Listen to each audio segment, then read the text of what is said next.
जल्दी से विजय त्रिवेदी सर आपके पास आ रहा हूं।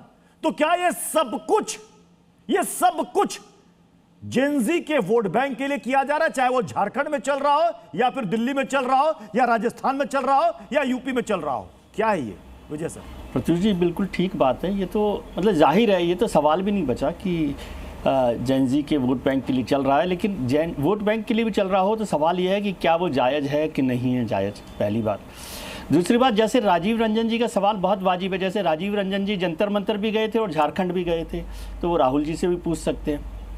तीसरी बात मैं ये कह रहा हूँ, जो भारतीय जनता पार्टी आरोप लगा रही है, मैं उसको सहमत हो सकता हूँ कि भाई वंदे मातरम, हाँ तो वही मैं कह रहा हूँ, जैसे राजीव रंजन जी गए थे जंतर मंतर और झारखंड, वैसे ही राहुल जी गए हैं।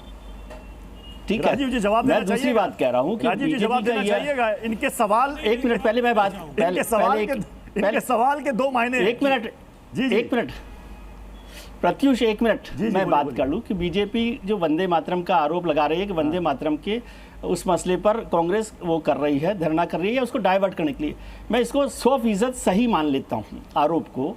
लेकिन सवाल यह है कि एफआईआर क्यों नहीं दर्ज की गई, मसला यह है। और जो ये कहा जा रहा है कि सुप्रीम कोर्ट की कमेटी बन गई, तो एक तो ये समझिए सुप्रीम कोर्ट की कमेटी इसलिए बनी क्योंकि सरकार के कामकाज से सुप्रीम कोर्ट संतुष्ट नहीं हुआ, पहली बात।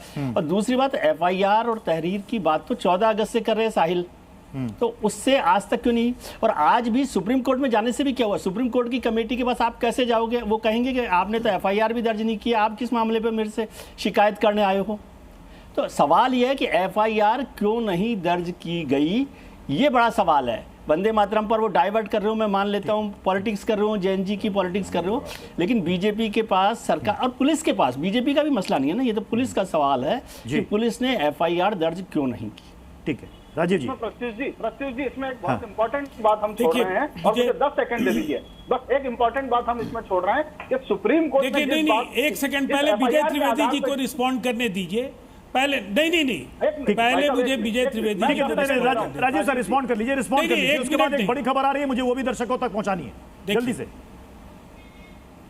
देखिए, मैं एक बात कहूंगा, विजय त्रिवेदी जी का मैं बहुत सम्मान करता हूं, वरिष्ठ पत्रकार हैं और उनके सरकाजम को भी मैं समझ सकता हूं उन्होंने क्या कहा। लेकिन मैं इतना मानता हूं कि अगर जंतर मंतर में पुलिस की भूमिका को लेकर के केंद्र सरकार को ऐसा लगा कि गलतियां हुई हैं, तो वैसी स्थिति में ही दोनों पक्षों के बीच वार्ता हुई।